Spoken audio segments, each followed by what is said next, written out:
अयोध्या में होने वाले 5वें चरण के मतदान को लेकर फैजाबाद लोकसभा चौवन के चुनाव की नामांकन की प्रक्रिया जारी है, जिसको लेकर आज प्रत्याशियों ने अपने प्रस्ताव के साथ नामांकन स्थल पर पहुंचकर अपना नामांकन पत्र दाखिल किया है, जिसमें मौलिक अधिकार पार्टी के प्रत्याशी कंचन यादव और बहुजन मुक्त पार्टी के प्रत्याशी फरीद सलमाने, भारत महापरिवार पार्टी के प्रत्याशी अम्बरीश देव, निर्दलीय प्रत्याशी आर्मी रिटायर कृष्ण कुमार दुबे ने कलेक्टर में पहुंचकर नामांकन पत्र दाखिल किया। इस दौरान ये सभी प्रत्याशियों ने अपने अपने प्राथमिकताओं को बताया।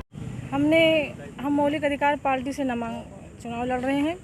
कंचन यादव मेरा नाम है और हमने एक सेट में आज पर्चा या नामांकन किया है। 10 प्रस्तावक हमारे आज हैं। प्राथमिकता अच्छी ही रहती है। देखिए कैसे क्या है, क्या मुद्दा रहेगा? राष्ट्रीय आय की हिस्सेदारी है, जो लोगों को, जनता को राष्ट्रीय आय हमको दिलाना है। राष्ट्रीय आय की हिस्सेदारी और शिक्षा, चिकित्सा फ्री होनी चाहिए, ये हमारी मुद्दे हैं। संविधान मिटाने की बात करते हैं अदर पार्टी, हम संविधान को लागू करने की बात करते हैं। संविधान को हम अपने मिटने नहीं देंगे, उसको लागू कराएंगे। अब जनता का समर्थन तो मिल ही रहा है, अच्छा मिल रहा है। अब देखिए क्या होता है। फैजाबाद की जनता से यही अपील करूंगी कि हमारे राष्ट्रीय आय की हिस्सेदारी के लिए हमारा साथ दे। मैं अपनी लोकसभा फैजाबाद चौवन की जनता से मैं यही आपके चैनल, आप सबको पहले मेरी तरफ से नमस्कार। मेरा नाम है कृष्ण कुमार दुबे, मैं सेना से रिटायर्ड हूँ और सेना से रिटायर्ड होने के नाते मुझे प्रभु ने आदेश दिया कि आप मैदान में कूदिए, मतलब देश की सेवा करके आए, जनता की सेवा करने के लिए मैदान में गइए।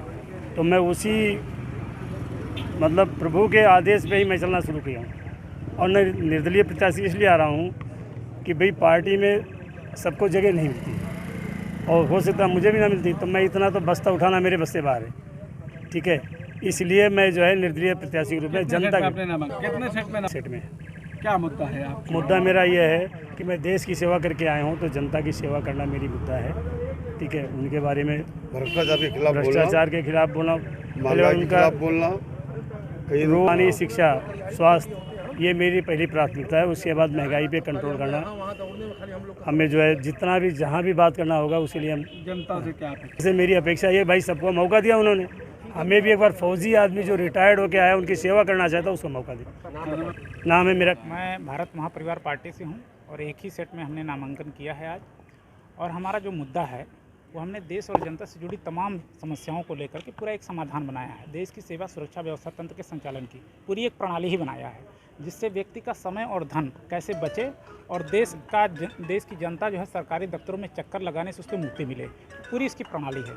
साथ ही साथ मैंने अयोध्या को पुनः भारत की राजधानी बनाने का संकल्प लिया है।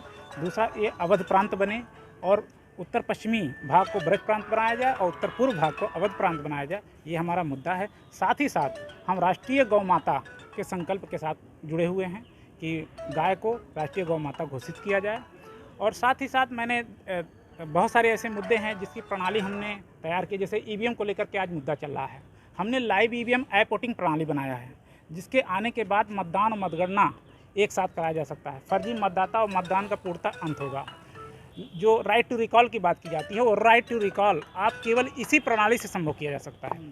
साथ ही साथ मैंने सिमुलेटर प्रणाली समाधान तैयार किया है, जहाँ पे वहाँ लाइसेंस का पूरा एक सिस्टम तैयार हुआ है और जिसके आने के बाद किसी व्यक्ति को सरकारी दफ्तरों में तो जाने की ज़रूरत नहीं पड़ेगी। और जो यातायात जैसी समस्याओं पर इतना बजट सरकार खर्च करती है और लोग आज भी भ्रष्टाचार के कहीं न कहीं शिकार होते हैं एक लाइसेंस बनवाने के लिए, तो ये सारी चीज़ों से उनको मुक्ति मिलेगी। पूरी इसकी पूरी प्रणाली बनी है। हमारा मुद्दा ये भी है कि शिक्षा और स्वास्थ्य देश के अंदर फ्री होना चाहिए, निःशुल्क होना चाहिए। ये चूँकि ये आधार है, बुनियादी आधार है, जिससे व्यक्ति सशक्त होगा और जब व्यक्ति सशक्त होता है तब देश सशक्त होता है। तो ये सारे जो मुद्दे हैं उसको लेकर के हम चल रहे हैं और इसी के लिए हम आज यहाँ पर नामांकन करने के लिए आए, क्योंकि ये अयोध्या हॉट सीट है और लोग ये चाहते देखते हैं इसको। तो अपनी फाइट आप किससे मांग रहे हैं? हमारी फाइट, देखिए हमारी फाइट तो सबसे है और कहने का क्या मतलब है कि जनता इसको समझे। हम तो अपनी बात, जो समाधान नीतियां हैं, हम केवल समाधानों पे काम कर रहे हैं। हम समाधानों को जनता तक पहुंचाने का प्रयास करने के लिए आए हैं।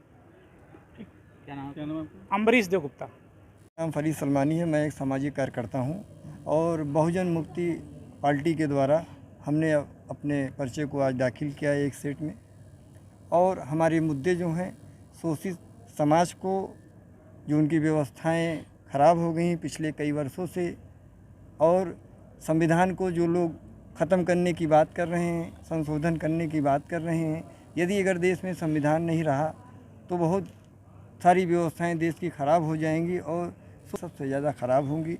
इसीलिए हम लोगों का सबसे मूल उद्देश्य कि हमारा जो इस देश का शोषित समाज है उसकी रक्षा और सुरक्षा, ये बहुजन मुक्ति पार्टी की जिम्मेदारी है। और हमारे साथ हमारे उत्तर प्रदेश के लोकसभा प्रभारी आदरणीय रामधारी दिनकर जी, पाल जी, हमारे रविंदर साहब, हमारी शुभम मैम और हमारे बहुजन मुक्ति मोर्चा के सारे पदाधिकारी हमारे साथ इस नामांकन में बाहर भी मौजूद हैं। और हम लोग मजबूती से इस लोकसभा में काम करेंगे और चुनाव जीतने का पूरा प्रयास करेंगे। हमारी लड़ाई अगर सही आप पूछो तो हमारी लड़ाई हमारे उस शोषित समाज से है कि जिस समाज को राजनीतिक दल ने हैंग कर रखा है। हमारा जो समाज है SC ST OBC अल्पसंख्यक समाज, जिसकी व्यवस्थाएं पूरे देश में चरमरा चुकी हैं, तो हमारी लड़ाई किसी से नहीं है, लेकिन हम अपने समाज के, अपने भाइयों के बीच में जाके और अपनी पार्टी से उनको जोड़ना चाहते हैं और इस देश में संविधान को जिस तरीके पूर्व में पालन होता था उस तरीके हम लोग पालन चाहते हैं। ऐसे हम ये अपेक्षा करते हैं कि जनता जो जिस जाल में जनता फंस चुकी है कई वर्षों से, अब जनता को उस जाल से बाहर निकलना होगा, अन्यथा ये शोषित समाज एक गहरे खाई में जा रहा है जो कभी वापस नहीं आएगा। और ये जनता भी सारी चीज़ों को बखूबी समझती है, समय आने पर जनता उत्तर देगी। कितने प्रस्ताव प्रस्तावक हमारे 10 हैं।